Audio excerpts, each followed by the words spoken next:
राम राम। आप देख रहे हैं प्रदेश का नंबर 1 और सबसे भरोसेमंद news channel India news Haryana. आपके साथ हूं मैं सोनल दहिया। हरियाणा में शांति से संपन्न हुआ लोकसभा चुनाव अब विवाद में घिर गया है। प्रदेश के लोकसभा चुनाव में अफसरों की भूमिका को लेकर सवाल खड़े हो रहे हैं। बीजेपी के दिग्गज नेताओं के पास अधिकारियों की चुनाव में संदिग्ध भूमिका होने की शिकायत मिलने के बाद अब कार्रवाई की बात कही जा रही है। प्रदेश के पूर्व सीएम मनोहर लाल और करनाल से बीजेपी प्रत्याशी मनोहर लाल ने अधिकारियों पर चुनाव नतीजों के बाद कार्रवाई करने की बात कही है। मनोहर लाल ने कहा कि चुनाव में कई अधिकारियों की शिकायतें मिली हैं, 6 जून के बाद कार्रवाई की जाएगी। वहीं बीजेपी नेताओं के बयानों को कांग्रेस ने बौखलाहट करार दिया है। पूर्व सीएम भूपेंद्र सिंह हुड्डा ने कहा कि चुनाव में कहीं कोई गड़बड़ी नहीं हुई। बीजेपी नेता हार के डर से बौखलाहट में ऐसे बयान दे रहे हैं।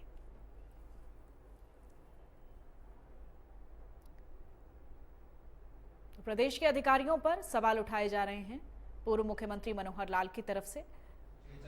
देखिए, कुछ जगह की शिकायतें आई हैं और उसमें प्रशासन के लोगों की भी शिकायतें हमको मिली हैं। तो जो शिकायतें मिली हैं उसमें अगर वो सिद्ध होती है तो निश्चित रूप से इसकी कार्रवाई की जाएगी, क्योंकि प्रशासन में भी कुछ ऐसी काली भेड़ें ज़रूर होती हैं। उसको मौके पर कई बार नहीं पता लगता, देर से पता लगता है, बाद में रिपोर्ट आती है। तो हम 6 तारीख के बाद उन सब के संज्ञान लेने वाले हैं। तो उनकी हम जानकारी ले रहे हैं कि जो व्यक्ति जिन्होंने द्वेष भाव से काम किया है तो उन्होंने जवाब देना पड़ेगा। तो उनकी हम जानकारी ले रहे हैं कि जो व्यक्ति जिन्होंने द्वेष भाव से काम किया है तो उन्होंने जवाब देना पड़ेगा।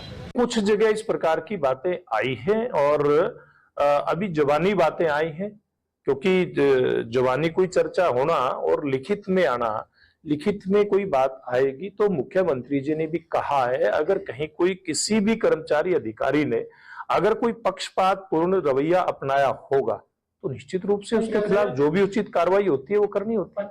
4 तारीख को परिणाम आएंगे, हम 10 लोकसभा जीतेंगे और करनाल की एक विधानसभा भी हम जीतने का काम करेंगे। अफसोस की बात है कि उन्होंने कहा कि सिरसा और रोहतक में विपक्ष ने बूथ कैप्चरिंग की और उसमें अधिकारियों और कर्मचारियों पर भी दोषारोपण किया गया कि बोगस वोट कराई गई। ये आरोप पूर्व मुख्यमंत्री द्वारा एक वरिष्ठ, जो भाजपा के सबसे वरिष्ठ जो नेता हैं प्रदेश के, उनके द्वारा लगाए जाने से ये बात स्पष्ट हो गई है कि वो कितने इस चुनाव से असहज हो चुके हैं। वो विपक्ष पर आरोप लगा रहे हैं बोगस मतदान का, जबकि सारे अधिकारी उनके द्वारा तैनात किए हुए हैं, सारे कर्मचारी उनके द्वारा तैनात किए गए हुए हैं। इलेक्शन कमीशन भी उनकी कठपुतली बनी हुई है। नहीं, भीतरी बात का तो मैं क्या बता सकता हूँ, उनकी पार्टी का मामला है। लेकिन जहाँ तक फर्जी बात है, ये फर्जी बोगस हो या कोई पोलिंग हो तो ये उस समय पोलिंग एजेंट होते हैं, हर कैंडिडेट होता है, वहाँ एतराज़ होना चाहिए, उसका निवारण होता है। ये मेरे ख्याल में हरियाणा में पहली बार हुआ है जहाँ कोई रिपोल नहीं हुआ पूरे इलेक्शन में, शांतिप्रिय ढंग से हुए। ये हरियाणा के लोगों को मैं हार्दिक मुबारकबाद भी देता हूँ, बधाई भी देता हूँ कि कोई अप्रिय घटना नहीं घटी। नहीं, आमतौर पर चुनाव पे घट जाती है। बड़ा शांतिपूर्ण चुनाव हुआ है और ये काम तो इलेक्शन कमीशन का है, उसको वहाँ कंप्लीट करनी चाहिए। सरकार के अलावा इलेक्शन कमीशन का कंट्रोल होता है, इलेक्शन एजेंट होते हैं, पोलिंग एजेंट होते हैं। उन्हें कितनों ने ऐतराज़ किया, क्या हुआ, क्या उसका निवारण इलेक्शन कमीशन करता है, इलेक्शन कमीशन को करना चाहिए। ऐसा है ये भाषा जो है बौखलाई हुई भाषाएँ हैं। मतलब ये साफ कहता है कि वो अपनी हार स्वीकार। तो बीजेपी की तरफ से अधिकारियों पर सवालिया निशान खड़े किए जा रहे हैं तो कांग्रेस इसे बौखलाहट बता रही है। इसी बीच इंडिया न्यूज़ के भी कुछ सवाल हैं कि आखिरकार चुनाव में अधिकारियों की क्या भूमिका रही है। इसको लेकर जिस तरह से बीजेपी की तरफ से सवाल खड़े किए जा रहे हैं, अधिकारियों में क्या भूमिका दिखाई दी है, प्रदेश के अधिकारियों पर सवाल आखिरकार क्यों उठ रहे हैं, ये एक बड़ा सवाल है। क्या अधिकारियों ने परिवर्तन की अपील की है? तो ये तमाम बड़े सवाल हैं जो इस मुद्दे पर उठ रहे हैं। अधिकारियों पर जो आरोप लगाए जा रहे हैं बीजेपी की तरफ से, उसमें कितनी सच्चाई है वो तो इन्वेस्टिगेशन के बाद पता चलेगा। क्या अफसरों पर सरकार कोई एक्शन लेगी या फिर ये चुनावों में एक कही गई महज बात है। तो ये तमाम तरह की बातें उठ रही हैं। इसको लेकर आरोप प्रत्यारोप का दौर जारी है कि अधिकारियों की जो एंट्री हुई है वो कहीं ना कहीं बीजेपी की बौखलाहट दिखाती है और बीजेपी की तरफ से गंभीर आरोप लगाए जा रहे हैं। पूर्व मुख्यमंत्री मनोहर लाल कह रहे हैं कि कई अधिकारियों की जो भूमिका है वो संदिग्ध रही है। हमारे साथ तमाम पार्टीज के प्रवक्ता जुड़ चुके हैं। बीजेपी के प्रवक्ता कृष्ण ढुल हमारे साथ हैं, आपका बहुत बहुत स्वागत है। कांग्रेस के प्रवक्ता सुरेश रोड हमारे साथ हैं। सुरेश जी आपका बहुत स्वागत है। इनेलो के प्रवक्ता रजवंत दहीनबाल हमारे साथ हैं। रजवंत जी आपका बहुत स्वागत। टीपू पोडिया जेजेपी के प्रवक्ता हैं, आपका भी बहुत बहुत स्वागत है। सबसे पहले कृष्ण ढुल जी आप ही का रुख कर लेती हूं। पूर्व मुख्यमंत्री मनोहर लाल की तरफ से जिस तरह के सवाल उठाए गए हैं, उनका कहना है कि अधिकारियों की भूमिका संदिग्ध रही है। अधिकारियों ने कुछ ऐसे एक्शंस वहां पर सामने आए हैं जो कि नहीं होने चाहिए थे, ट्रांसपेरेंसी को चैलेंज देते हुए। लेकिन सवाल सबसे बड़ा ये भी उठता है कि तमाम तरह की तैयारियों के बावजूद क्या सरकार का ऐसा फेलियर रहा जो अधिकारियों पर यह बात लादी जा रही है? नहीं, ऐसा नहीं है। देखिए, मैं आपको स्पष्ट करना चाहता हूं कि जिस प्रकार का बयान हमारे पूर्व मुख्यमंत्री मनोहर लाल जी का आया, उनका कुछ विशेष लोगों पर और विशेष कर्मचारी और अधिकारियों को लेकर के ये बयान था। 19,000 के लगभग हमारे पूरे हरियाणा में जो है वो पोलिंग बूथ थे और उनमें अगर हम बात करें तो लगभग 1 लाख के आसपास जो लोग थे, उतने कर्मचारी, अधिकारी और अपने पुलिस फोर्स के और सिक्योरिटी के कुछ इंतजाम करने वाले लोग जो थे उनमें ड्यूटी पर काम कर रहे थे और पूरी तरह से चुनाव जो है वो निष्पक्ष रहा। और ये भी हमारे हरियाणा के लिए इस बार बहुत सौभाग्य की और गर्व की बात रही कि पहली बार ऐसा हुआ कि किसी भी जगह रीपोलिंग नहीं हुई है। तो ये बहुत अच्छी और खुशी की बात है और हरियाणा प्रदेश के लोगों को मैं साधुवाद भी देता हूँ। लेकिन बात यहाँ हो रही है कुछ विशेष तौर पर कर्मचारी और अधिकारियों की, जिनकी चुनाव के दरमियान भूमिका जो है वो संदिग्ध नजर आई। वो किसी पार्टी विशेष के प्रति अपनी भावना को रखते हुए मॉडल कोड ऑफ कंडक्ट में कर्मचारी को जिस प्रकार की कानून की मानना चाहिए था, अनुपालना करनी चाहिए थी, उसको धता बताकर या उसको ठेंगा दिखाकर उन कर्मचारियों और अधिकारियों ने अपने व्यक्ति विशेष के लिए या पार्टी विशेष के लिए जो काम किया वो model of code of conduct के रूल का उल्लंघन करता है।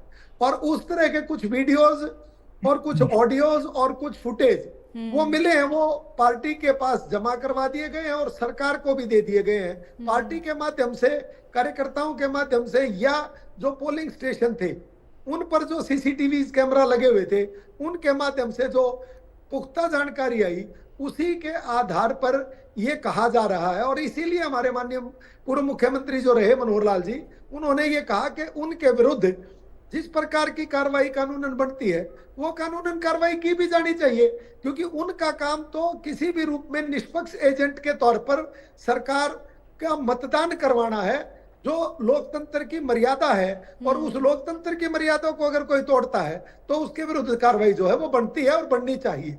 ठीक है सुरेश रोड जी, जिस तरह से अभी हमने पूर्व मुख्यमंत्री भूपेंद्र सिंह हुड्डा को भी सुना, उनका कहना है कि ये हार की एक बौखलाहट है। उन जगहों को चुना गया, चाहे सिरसा की बात कर लें या रोहतक की बात कर लें, जहां पर कांग्रेस जीत का दावा कर रही है, वहां पर ये सवाल या निशान खड़े किए जा रहे हैं। बिल्कुल सोनल जी, हुड्डा साहब नेता प्रतिपक्ष हरियाणा बिल्कुल सही कह रहे हैं। ये बौखलाहट है।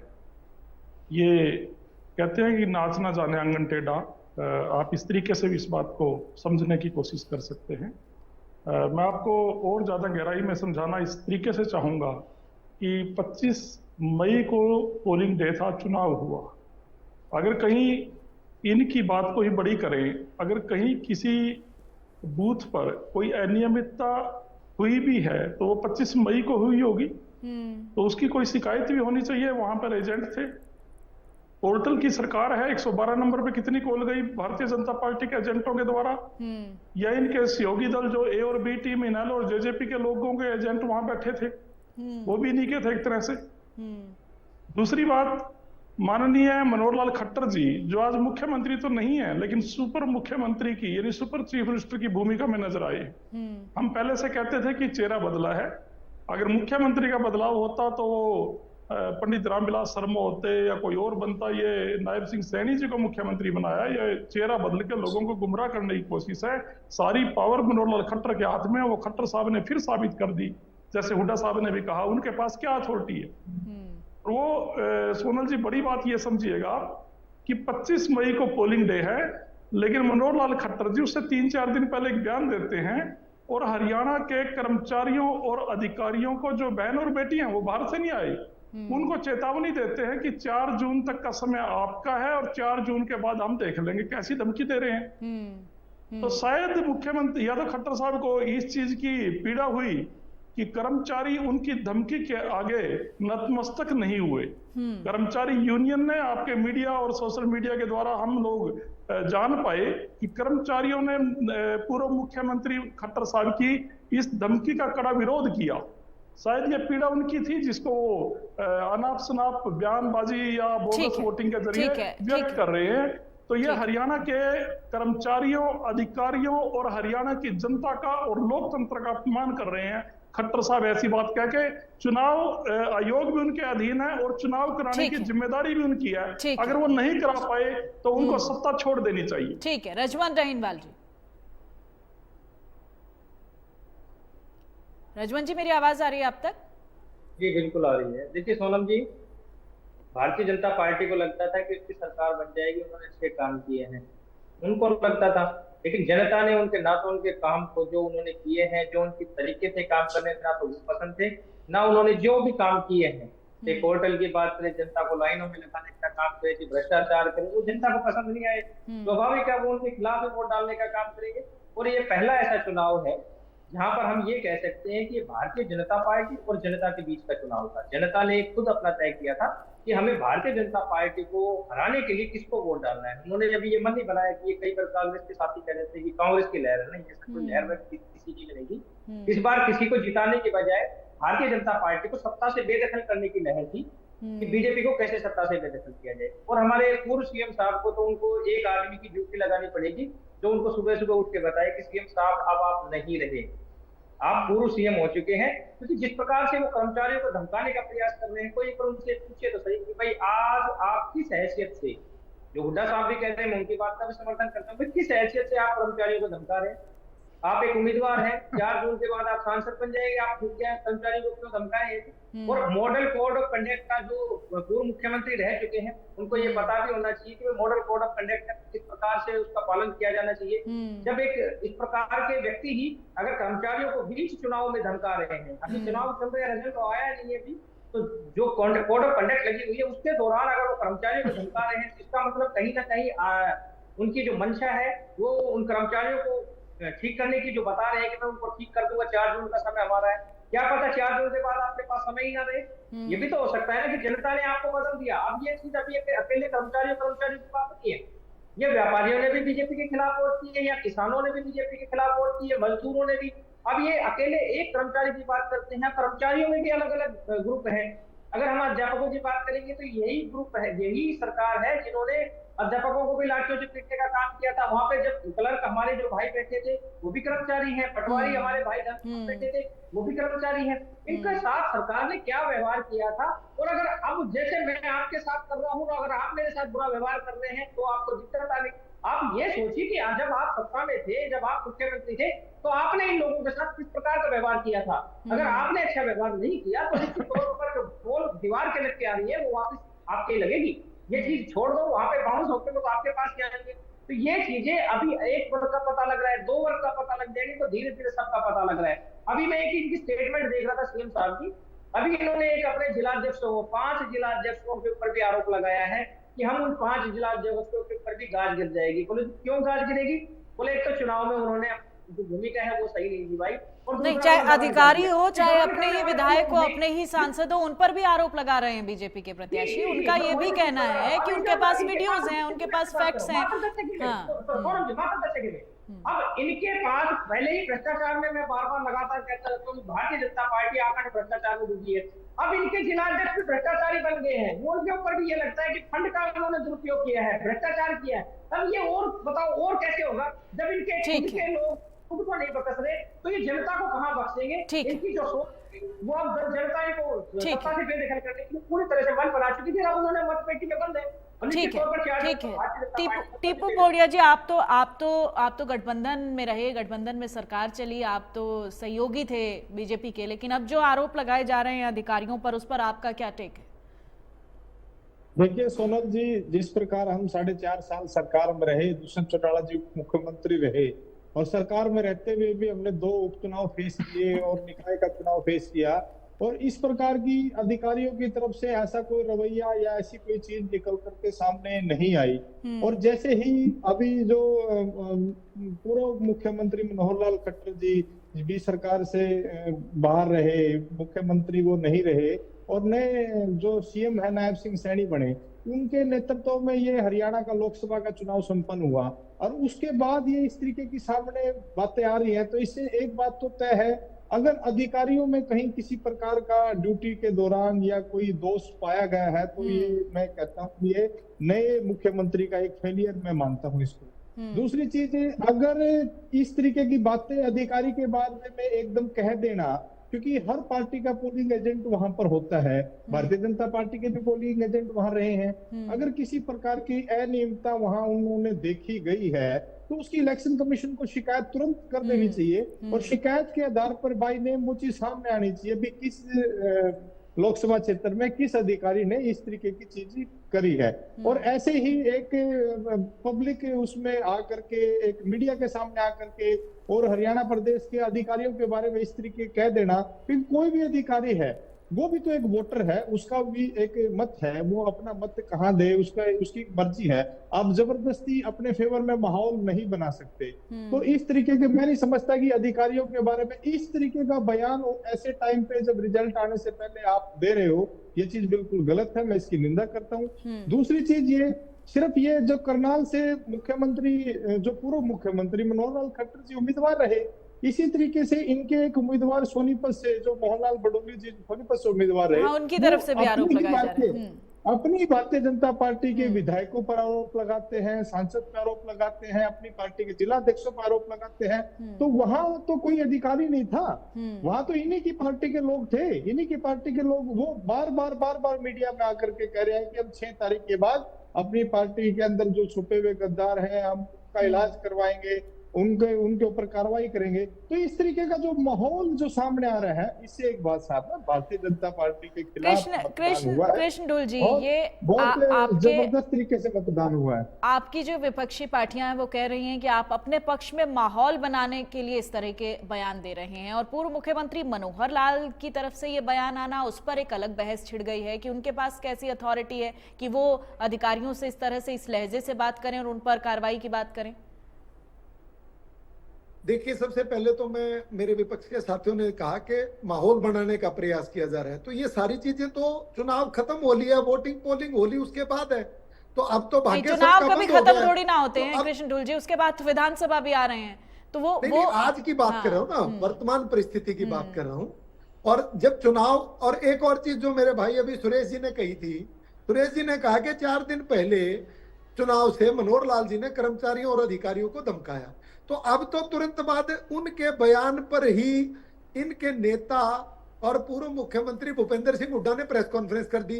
तो तब उन्होंने ईसी को और किसी प्रकार की शिकायत और संज्ञान में क्यों नहीं लेकर के आए, जब ये खुद ये कह रहे हैं कि 4 दिन पहले, चुनाव से पहले मनोहर लाल जी ने उनको धमकाया, तो तब भूपेंद्र सिंह हुड्डा चुप क्यों थे, तब उन्होंने शिकायत क्यों नहीं की। दूसरी बात, एक और जो इन्होंने कहा कि भाई सारी चीजें 25 मई को हुई थी, तो 4 दिन बाद प्रेस कॉन्फ्रेंस करने की क्या जरूरत थी।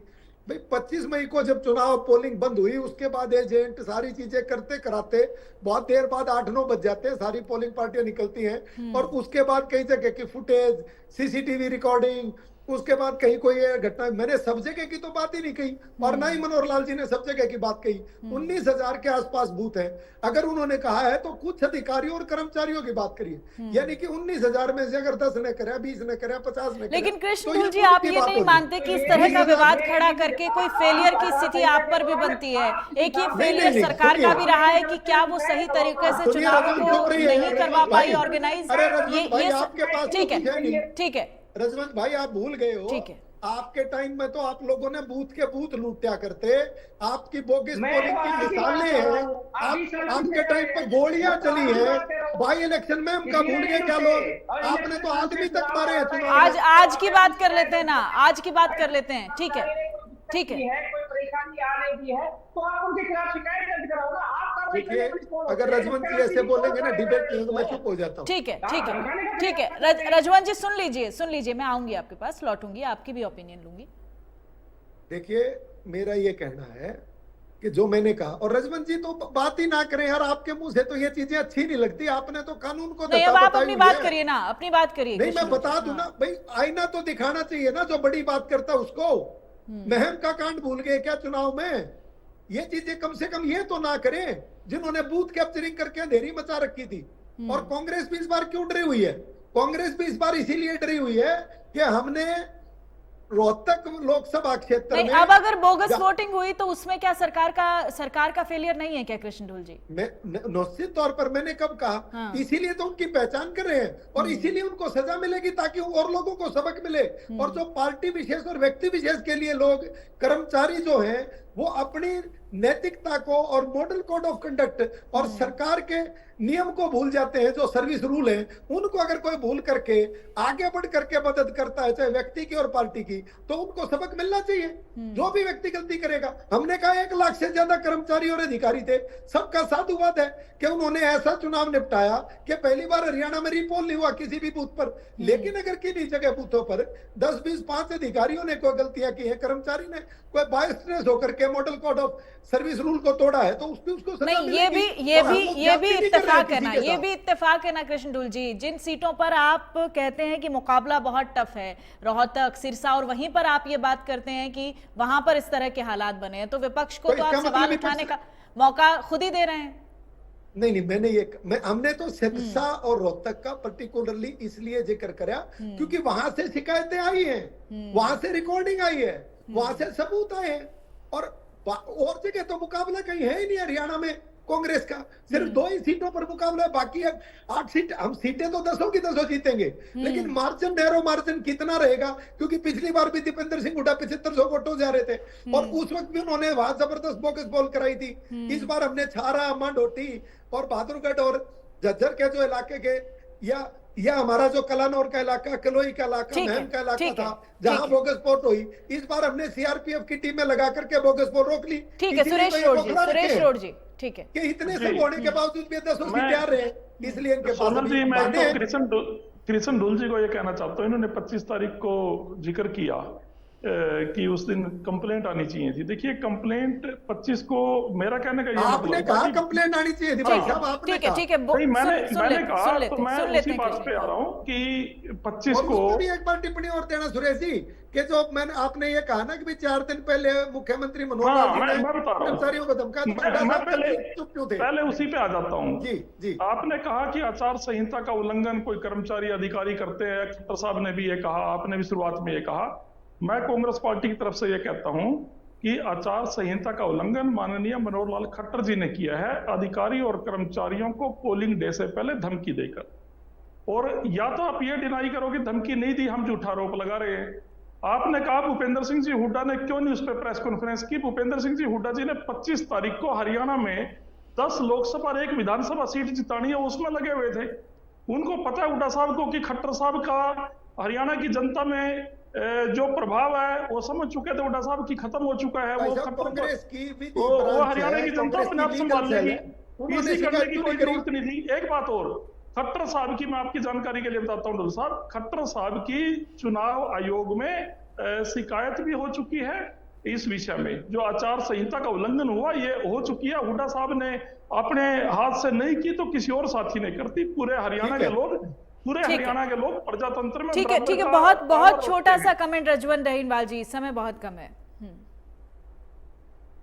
जी, मैं यही चीज बताना चाहूंगा कि सरकार अधिकारी कर्मचारियों के साथ साथ जनता से भी उनका विश्वास उठ चुका है, सरकार में विश्वास नहीं रहा। और सबसे पहली बात, अगर किसी कर्मचारी ने, वैसे तो अब सभी कर्मचारियों ने बेचारों ने मुस्तैदी से अपनी जिम्मेवारी का निर्वहन किया है, तो दिन रात कहीं ना कहीं अपने घर से बाहर रहकर उन्होंने अपनी ड्यूटी को किया है, और उसके बाद भी अगर कहीं कहीं उनको कोई लापरवाही नजर आई है खट्टर साहब को, तो उन्होंने इलेक्शन कमीशन में उसकी शिकायत देनी चाहिए थी, और इलेक्शन कमीशन उसके ऊपर कार्रवाई करेगा। ये नहीं है कि खुद कहेगा कि भाई 4 तारीख के बाद मैं देख लूंगा। भाई बात तो यही तो चीज कह रहे हैं कि कार्रवाई का आचार संहिता के दौरान इलेक्शन कमीशन कार्रवाई करेगा, खट्टर साहब धमकी दे रहे कि 4 के बाद मैं देखूंगा। भाई वही चीज कर्मचारियों को पसंद नहीं आई, वही चीज जनता को पसंद नहीं आई। अब जब ये हार बार बार ये कह रहे हैं कि इनकी हार नजर आ रही है, तो मैं एक चीज कहता हूँ अक्सर में कि एक बार भारतीय जनता पार्टी जिस प्रकार से जनता ने जो माहौल बनाया हुआ है, और जिस प्रकार से जो एक बार सत्ता को बेदखल हो जाए, आपकी तो सारी जगह जमानत जब्त ठीक है है, रजत ठीक है, भाई, ठीक है। आपकी तो सारी जगह जमानत जब्त है। ठीक है, ठीक है, ठीक है, कांग्रेस ये और ठीक है, बीजेपी ठीक है, के ये बीच आरोप में प्रत्यारोप का बताओ, दौर अंतहीन है, ये चलता रहेगा। फिलहाल वक्त की कमी है मेरे पास। कृष्ण जी बहुत बहुत शुक्रिया, सुरेश जी आपका बहुत शुक्रिया, रजवन जी आपका बहुत शुक्रिया, और टीपू जी हमारे साथ जेजेपी पार्टी से जुड़े थे, आपका भी बहुत बहुत शुक्रिया। तो 4 जून को नतीजे आने हैं, लेकिन उससे पहले देखिए एक नई बहस छिड़ गई है बोगस वोटिंग को लेकर। अधिकारियों में हड़बड़ाहट का माहौल है। बीजेपी का कहना है कि कुछ अधिकारियों की मिली भगत से बोगस वोटिंग हुई है और उनकी संलिप्तता उसमें दिखाई दे रही है। कांग्रेस पार्टी का कहना है कि ये बीजेपी की बौखलाहट है, उनको हार नजर आ रही है, इस वजह से इस तरह की प्रतिक्रिया दी जा रही है। अब 4 जून के नतीजे बताएंगे, और 6 जून को जिस तरीके से कहा जा रहा है कि ऐसे अधिकारियों पर गाज गिरेगी, कौन वो अधिकारी होंगे, क्या उन पर गाज गिरती है, किस तरीके से इन्वेस्टिगेशन में चीजें निकलकर सामने आती हैं, ये भी वक्त बताएगा। फिलहाल वक्त एक छोटे से ब्रेक का है, फौरन होंगे हाजिर।